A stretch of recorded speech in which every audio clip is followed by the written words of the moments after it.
Albert Einstein के दिमाग में ऐसा क्या खास था जो एक डॉक्टर अल्बर्ट आइंस्टाइन के दिमाग को 24 घंटे अपने पास रखता था? और क्यों खास था अल्बर्ट आइंस्टाइन का दिमाग? आइए देखते हैं। इस वीडियो में 18 अप्रैल साल 1955 में महान वैज्ञानिक अल्बर्ट आइंस्टाइन अपना दम तोड़ देते हैं। अल्बर्ट आइंस्टाइन ये बात भली भांति जानते थे कि उनका दिमाग इस सदी का सबसे जीनियस दिमाग है। आइंस्टाइन नहीं चाहते थे कि उनके मरने के बाद उनके शरीर पर कोई भी वैज्ञानिक शोध करे। इस वजह से अल्बर्ट आइंस्टाइन ने पहले से ही ये इंस्ट्रक्शंस दे रखे थे कि उनके मरने के बाद उनके शरीर के साथ कोई भी छेड़खानी किए बगैर उनका विधिवत अंतिम संस्कार किया जाए। लेकिन जिस बात का अल्बर्ट आइंस्टाइन को डर था वही हुआ आइंस्टाइन के देहांत के बाद। प्रिंसटन हॉस्पिटल के चीफ पैथोलॉजिस्ट थॉमस हार्वी को यह जिम्मेदारी सौंपी गई कि वो अल्बर्ट आइंस्टाइन के मृत शरीर की ऑटोप्सी करके यह पता लगाए कि आइंस्टाइन का निधन कैसे हुआ। लेकिन डॉक्टर हार्वी के दिमाग में आइंस्टाइन की ऑटोप्सी करने के अलावा कुछ और ही चल रहा था।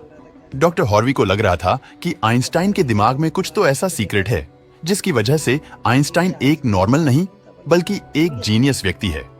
आइंस्टाइन के दिमाग का सीक्रेट जानने के लिए हार्वी ने आइंस्टाइन के शरीर से उनके दिमाग को निकालकर उसे चुरा लिया। जब बाद में प्रिंसटन हॉस्पिटल को डॉक्टर हार्वी की इस हरकत का पता चला तो उन्हें जॉब से निकाल दिया गया और उनके मेडिकल लाइसेंस को भी रद्द कर दिया गया। फिर बाद में डॉक्टर हार्वी ने अल्बर्ट आइंस्टीन के बेटे हांस अल्बर्ट से आइंस्टाइन के दिमाग पर शोध करने के लिए कानूनी तौर पर अनुमति मांगी। डॉक्टर हार्वी अल्बर्ट आइंस्टाइन के ब्रेन को हमेशा अपने साथ रखते थे।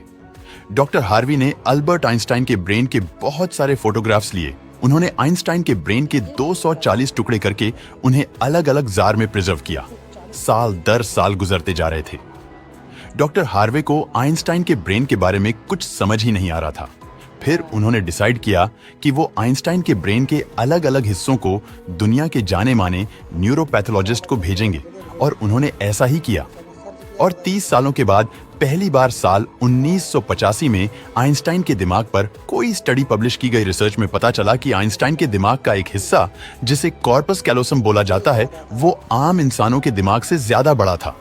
दरअसल इंसानी दिमाग दो अलग अलग हिस्सों में बटा होता है और दिमाग के दोनों हिस्सों का अलग अलग काम होता है, जैसे कि लेफ्ट ब्रेन बोलने, समझने और मैथमेटिकल कैलकुलेशन करने इत्यादि में काम करता है।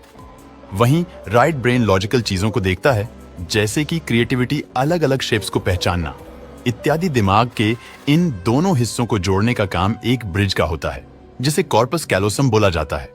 और जितना बड़ा कॉर्पस कैलोसम होगा उतना ही ज्यादा लेफ्ट और राइट ब्रेन के बीच में इंफॉर्मेशन का आदान प्रदान होगा और ब्रेन ज्यादा एफिशिएंट तरीके से काम करेगा। अल्बर्ट आइंस्टाइन का कॉर्पस कैलोसम बड़ा होने की वजह से आइंस्टाइन एक ही समय में कठिन से कठिन प्रॉब्लम और परिस्थितियों को इमेजिन कर सकते थे। जब अल्बर्ट आइंस्टाइन के ब्रेन का वजन किया गया तो उसका वजन 1230 ग्राम था, जबकि आम इंसानों के ब्रेन का वजन 1400 ग्राम होता है। खोजकर्ता मानते हैं कि आइंस्टाइन के ब्रेन की लाइनिंग बहुत पतली थी, जिस वजह से इनमें ज्यादा न्यूरॉन्स फ्लो कर पाते थे, जिससे इनके सोचने समझने की क्षमता आम इंसानों से ज्यादा थी। इसी वजह से अल्बर्ट आइंस्टाइन गणित की कठिन से कठिन प्रॉब्लम्स को बिना पेन और पेपर की मदद के अपने दिमाग में ही सॉल्व कर लेते थे। लेकिन यहाँ पर सबसे बड़ा सवाल ये आता है कि क्या अल्बर्ट आइंस्टाइन का दिमाग बाद में इस तरह से डेवलप हुआ या वो जन्म से ही इस तरह का दिमाग लेकर पैदा हुए थे? अगर अल्बर्ट आइंस्टाइन के बचपन की बात करें तो बचपन में आइंस्टाइन एक जीनियस नहीं बल्कि एक मंद बुद्धि बालक थे। जब आइंस्टाइन का जन्म हुआ था तो डॉक्टर्स ने यह नोटिस किया कि अल्बर्ट आइंस्टाइन के दिमाग का साइज अन्य बच्चों के मुकाबले बड़ा था और अपने जन्म के लगभग 4 सालों तक अल्बर्ट आइंस्टाइन बोल भी नहीं पाते थे। वहीं नॉर्मली बच्चे 1 से 2 सालों में बोलना सीख लेते हैं। इस बात को लेकर आइंस्टाइन के माता पिता बहुत ही ज्यादा चिंतित रहते। लेकिन एक दिन चमत्कार हो गया। जब आइंस्टाइन अपने माता पिता के साथ खाना खा रहे थे तो उनके मुंह से पहली बार एक शब्द निकला कि सूप बहुत गर्म है। माता पिता को बहुत हैरानी हुई, लेकिन वो खुश बहुत हुए। जब आइंस्टाइन स्कूल पढ़ने जाते तो वो अपने दोस्तों के मुकाबले बहुत ज्यादा कमजोर थे। वो मैथ और फिजिक्स को छोड़कर किसी ना किसी सब्जेक्ट में अक्सर फेल हो जाया करते थे। अल्बर्ट आइंस्टाइन चीजों को लॉजिकली तो समझते थे, लेकिन उनकी याददाश्त बहुत कमजोर थी।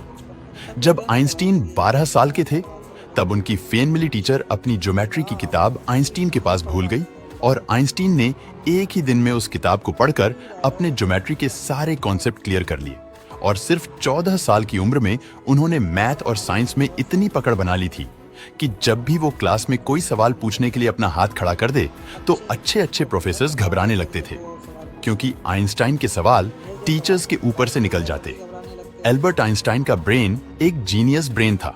26 साल की उम्र में एल्बर्ट आइंस्टाइन ने अपने 4 रिसर्च पेपर्स को पब्लिश किया, जिनमें उन्होंने ब्रह्मांड को समझने का एक नजरिया दिया। एल्बर्ट आइंस्टाइन ने ब्रह्मांड के नियमों को एक छोटी सी समीकरण में बांधने का अपना एक लक्ष्य बना लिया और उन्होंने एक फेमस समीकरण दुनिया के सामने प्रस्तुत किए। पर बाद में एल्बर्ट आइंस्टाइन को बहुत दुख हुआ कि उन्होंने इस समीकरण को दिया, क्योंकि इसी समीकरण के आधार पर बाद में परमाणु बम को बनाया गया। एल्बर्ट आइंस्टाइन ने दुनिया को फोटो इलेक्ट्रिक इफेक्ट भी दिया, जिसके लिए उन्हें नोबेल पुरस्कार से नवाजा गया। दरअसल आइंस्टाइन के सामने अगर कोई भी प्रॉब्लम आती तो आइंस्टाइन उस प्रॉब्लम का हल निकालने के लिए उसकी जड़ तक जाते और बार बार अपने दिमाग से कठिन परिश्रम करवा के उन्होंने अपने दिमाग को इस लेवल तक विकसित कर लिया कि उन्हें 20वीं सदी का सबसे जीनियस व्यक्ति होने का दर्जा प्राप्त हुआ। एल्बर्ट आइंस्टाइन का जीनियस दिमाग आज भी अमेरिका के दी मटर म्यूजियम में प्रिजर्व करके रखा गया है। दोस्तों, वीडियो पसंद आया हो तो लाइक और शेयर करें।